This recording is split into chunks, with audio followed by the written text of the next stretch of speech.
বাংলাদেশের মানুষের ভিতরে বিভিন্ন বিষ প্রয়োগের জন্য নানান রকম চেষ্টা তারা চালিয়ে যাচ্ছে। তার একটি উদাহরণ আজকে আমরা দেখলাম, সেটা হলো বাংলাদেশে যদি কোনো একটা হক দরবার থেকে থাকে যেখান থেকে সঠিক কোরআনের কথা বলা হতো, সেই সমস্ত দরবার সমূহের মধ্য থেকে একটি চূড়ান্ত চিহ্নিত সঠিক একটা মার্কাজ আমরা দেখেছি, সেটা হচ্ছে গোলাম সারোয়ার সাইদি রহমাতুল্লাহর সেই আড়াইবাড়ির কামিল মাদ্রাসা এবং তার মার্কাজ, তার বক্তব্যের মঞ্চ। কোন ঠিক কিনা? দুর্ভাগ্য, আজকে আমি দেখলাম অস্থিতিশীল পরিবেশ সৃষ্টি করার জন্য ওই মঞ্চের উপর তারা আক্রমণ করেছে আড়াইবাড়ি দরবারে। আমরা আমাদের বক্তব্য থেকে স্পষ্ট করে বলতে চাই, আমরা অতীতেও বলেছি বাংলাদেশে মাজার থাকবে, মাদ্রাসা থাকবে, মসজিদ থাকবে, কিন্তু মাজারে সাজদা থাকবে না। কোন ঠিক কিনা? বাংলাদেশে মাজার থাকবে, কোনো সমস্যা নাই, কিন্তু মাজারের নামে সাজদা চলবে না। মাজারের নামে পীরের পায়ে সাজদা, ভণ্ডামি, আতশবাজি আর লুটেরা এগুলো চলবে না। আমরা আগেও বলেছি, এখনো বলে যাচ্ছি, মাজারের নামে যারা বড় লম্বা চুল রাখে, এরপরে গাঞ্জা খায়, মদ পান করে, নারী পুরুষ একসাথে নাচানাচি করে, আমরা তাদের বিরুদ্ধে প্রতিবাদ করেছি। আমরা এক সেকেন্ডের জন্য বলি নাই যে মাজারকে ভেঙে ফেলো। আমরা বলেছি সাজদা মাজারে নয়, সাজদা হবে আরশের মালিক আল্লাহ রাব্বুল আলামিনের দরবারে। ঠিক কিনা বলেন? এই দেশের বিশ্বনন্দিত মুফাসসির কোরআন আল্লামা দেলোয়ার হোসেন সাইদি রহমাতুল্লাহ সংসদে যখন পা রেখেছিলেন, তিনি বলছিলেন যে মাথা নোয়া সংসদে প্রবেশ নয়, মুসলমান মাথা নত করবে একজনের কাছে, তিনি হচ্ছেন আল্লাহ। পার্লামেন্টে নতুন করে আইন পাশ করে সেই মাথা পার্লামেন্টের স্পিকারের কাছে নোয়া বন্ধ করে দিয়ে সেখানে আল্লামা সাইদি ঢুকেছেন বীরের বেশে, বাঘের মতো। তিনি সেখানেও বলেছিলেন মুসলমান জাতি বাঘের জাতি, তারা বিড়ালের জাতি নয়, তারা সবসময় নত করবে মাথা আল্লাহর কাছে, মাজারের ভিতরে নয়। মাজার পূজারীরা চক্রান্ত করে আড়াইবাড়ির দরবারে যারা আক্রমণ করেছে, তারা মুসলমানদের মধ্যে দ্বন্দ্ব সৃষ্টি করবার জন্যে যেরকম সুদূর চক্রান্ত করে যাচ্ছে, আমরা আমাদের বক্তব্যে স্পষ্ট ভাষায় বলে দিতে চাই, এই চক্রান্ত যদি চলমান থাকে তাহলে ভিন দেশে ইসলাম বিদ্বেষীরা আমাদের এই চক্রান্তকে সুযোগ নিয়ে তারা বাংলাদেশের সকল হকপন্থী ইসলামের মার্কাজগুলোকে এভাবে ধ্বংস করার ষড়যন্ত্র করতে পারে। সুতরাং এখন থেকে কোনো মাদ্রাসা, মসজিদ, কোনো জায়গায় ভাঙচুর হামলা নয়, বরং সব জায়গায় নিরাপত্তার দায়িত্ব আমাদের সবাইকে নিতে হবে। কোন ঠিক কিনা? মসজিদ মাদ্রাসা আল্লাহর, ইসলাম আল্লাহর, কোরআন আল্লাহর, এগুলো আমরা সবাই মিলেমিশে মেনে চলবো। আল্লাহর ঘরে আমরা সেজদা করব, আল্লাহর জন্য আমরা নিবেদিত হব। আল্লাহর জন্য যদি আমরা নিবেদিত প্রাণ হই, তাহলে আমাদের মর্যাদা বাড়িয়ে দিবেন যিনি, তিনি কে? একটা মানুষ কতটুকুন বোকা হলে পরে পীরের কাছে তার মাথা নোয়াতে পারে। আমি নিজে দেখেছি হাজী সাহেব, আমি নিজে দেখেছি কোনো এক প্রোগ্রামে পুরা আয়োজক হচ্ছে মাজার পূজারী।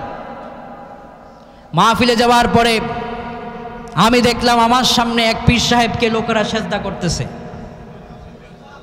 আমার শরীরে আগুন জ্বলল। আমি তখন বললাম, আল্লাহ, কত যত্ন করে আপনি এই মানুষগুলোকে সুন্দর করে বানিয়েছেন আপনাকে সেজদা করার জন্য, ওরা আপনাকে সেজদা না করে বাবার পায়ে সেজদা করে। আমি গেলাম খানজাহান আলী, ওই খুলনা বাগেরহাটের দিকে, নাম শুনেছেন না? হ্যাঁ, এই যে হাজী সাহেব সাক্ষী আছেন এখানে, ওখানে মানুষেরা ওই মাজারে গিয়ে সেজদা করে। আমি একজন মুরব্বী বাবাকে বললাম, বাবা আপনি মুরব্বী, আপনার সম্মান আমার আল্লাহর কাছে অনেক বেশি, আপনি এখানেই সেজদা করলেন কেন? তিনি আমাকে বললেন, আমি এখানে সেজদা করেছি এই মাজারের পীর সাহেব যেন আমার ছেলেকে একটা চাকরি দিয়ে দেয়। মাজারের পীর সাহেব কি কারো চাকরি দিতে পারে? পীর সাহেবের মাজার ভেঙ্গে দিলে ওই পীর সাহেব মৃত, পীর সাহেব তার মাজারকেই তো বাঁচাতে পারে না, পারবে না। সুতরাং কারো কাছে চাইবো না, আমরা চাইবো যার কাছে তিনি কে? আল্লাহর কাছে। যখন আমরা চাইবো, আল্লাহ যদি আমাদেরকে দিয়ে দেন, আল্লাহ যদি আমাদেরকে দিয়ে দেন, পৃথিবীর কেউ কি ঠেকাতে পারবে? দেখেন খানজাহান আলী রহমতুল্লাহ আলাই আল্লাহর অলি, শাহজালাল রহমতুল্লাহ আলাই আল্লাহর অলি, উনি আল্লাহর অলি হয়েছেন আল্লাহর ইবাদত করে। কারো পায়ে সেজদা করে নয়। যদি কেউ প্রমাণ করতে পারে শাহজালাল রহমতুল্লাহ আলাই আল্লাহকে সেজদা না করে পীরের পায়ে সেজদা করেছেন, আমি এখানে বললাম আর কোনোদিন ওয়াজ নসিহত করব না। উনি কি আল্লাহর কদমে সেজদা করেছেন নাকি পীরের পায়ে সেজদা করেছেন? আমরা যার কাছে সেজদা করব তিনি কে? ওমাই ইয়াদউ মাআল্লাহি ইলাহান আখার লা বুরহানা লাহু বি, আল্লাহ ছাড়া কাউকে ডাকলে তোমার ডাক আল্লাহ গ্রহণ করবেন না, ঠিক কিনা কোন? ইদা সাআলাকা ইবাদি আন্নি ফাইন্নী করিব। মানুষ কেন বুঝো না? আমি যদি এখন গিয়ে বলি হুজুরকে বলি, হুজুর আমার সন্তানের চাকরি হচ্ছে না, আপনি একটা চাকরির জন্য দোয়া করেন, ইনি দোয়াটা কার কাছে করবেন? আর চাকরিটা দিবেন যিনি তিনি কে? দিন শেষে সব কিছুর মূল কে? তাহলে আল্লাহ যেখানে আমার সামনে উপস্থিত, আল্লাহ বলছেন ইবাদি আন্নি ফাইন্নী করিব, আমি তোর কাছাকাছি আছি বান্দা। আস্তাজিব লাকুম উদউনি আস্তাজিব লাকুম, আমাকে মাত্র ডাক দে, আমি তোর ডাকের সারা সেকেন্ডে দিয়ে দিতে প্রস্তুত। অথচ আমি তাকে না ডেকে ভিন্ন জায়গায় দৌড়াচ্ছি। আমরা ভিন্ন জায়গায় না দৌড়ে আল্লাহর কাছে যাওয়া দরকার, আল্লাহর দরবারে যাওয়া দরকার, কোন ঠিক কিনা? বিশ্বনবী সাল্লাল্লাহু আলাইহি ওয়াসাল্লাম বলেছেন, তোমার পায়ের জুতা যখন ছিঁড়ে যাবে, কোনো মানুষের কাছে না চেয়ে জুতার ফিতার যদি লাগে ওটাও তুমি তোমার মাবুদের কাছে চাও, জুতার ফিতার চাইতো তোমাকে আল্লাহ পাক জুতার কারখানার মালিক বানায় দিতে পারে। তোমার টাকার প্রয়োজন হয়, টাকা নাই পয়সা নাই, বিপদ মুসিবতে আছো, তুমি তুমহান রব্বে কারিমের দরবারে ওয়াস্তাইনু বিসসাবরি ওয়াসসালাহ, সালাতের মাধ্যমে ধৈর্য ধারণ করো, আল্লাহর কাছে চাও। 10 টাকা চেয়েছ, 10 কোটি টাকার মালিক তোমাকে আল্লাহ বানায় দিতে পারে। এখানে অনেক ধনী আছেন, এক সময় হাতে কিছু ছিল না, দিয়েছেন যিনি তিনি কে? যে মহান আল্লাহর কাছে আমাদের সব কিছু রাখা আছে, তার কাছে চাইবো না। ভারতের ভিতরে একজন বাদশার কাছে ভিক্ষুক গিয়েছেন, বাদশার কাছে ভিক্ষা চাইতে। কোনো এক লোক বললেন, বাদশাহ আছেন মসজিদে, তুমি তার কাছে গিয়ে কিছু চাও, পাবে।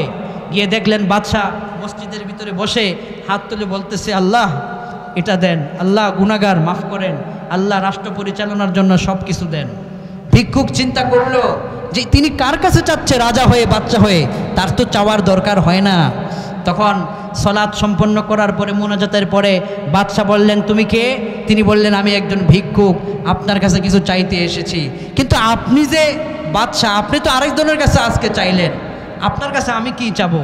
তখন ওই বাদশাহ বললেন, আমি যেই মহান মালিকের কাছে ভিক্ষা করি, আজকে সেই মহান মালিকের দরবারে এসে চেয়েছি, তোমারও যদি কিছু প্রয়োজন হয় সেই মহান মালিকের দরবারে সেজদা অবনত চিত্তে চাও, তোমাকেও আল্লাহ বাদশাহ বানায় দিতে পারেন। এই যে দেখেন, এই যে ডক্টর ইউনূস সাহেবকে দেখেন, উনি কি 4 তারিখেও ভেবেছিলেন যে বাংলাদেশের প্রধান উপদেষ্টা হবেন? এই যে উপদেষ্টা মণ্ডলীরা আছেন, স্বরাষ্ট্র মন্ত্রণালয় চালাচ্ছেন, পররাষ্ট্র মন্ত্রণালয় চালাচ্ছেন, আইন মন্ত্রণালয় চালাচ্ছেন যারা, ওনারা কি 4 তারিখেও ভেবেছিলেন যে তারা এই মন্ত্রণালয় পাবেন? কেউ ভাবেন নাই। আল্লাহ যদি আপনার কিসমতে রাখে, কিভাবে আসবে আপনি ভাবতেও পারবেন না। এজন্য চাইবো যার কাছে তিনি কে? মাজারে আমরা যাব, মাজারে আমরা দোয়া করব, যিনি শুয়ে আছেন আমরা সূরা ফাতিহা পড়ব, ইখলাস পড়ব, দোয়া করব, আল্লাহর ওলির জন্য দোয়া করব। আল্লাহ এই ওলি এখানে শুয়ে আছেন, তিনি যে আমল করে ওলি হয়েছেন, আমাদেরকেও তুমি সেই ওলি বানাও। এই আমল, ন্যাক আমল করে তিনি যে আপনার প্রিয় হয়েছেন, আমাদেরকেও এরকম প্রিয় বানাও। এভাবে আমরা মাজারে গিয়ে সেজদা নয়, দোয়া, ইস্তেগফার, দুরুদ, আমরা আল্লাহর কাছে যা চাওয়ার চাইবো। আল্লাহ আমাদেরকে সঠিক বুঝার তৌফিক দান করুক, বলি আমিন।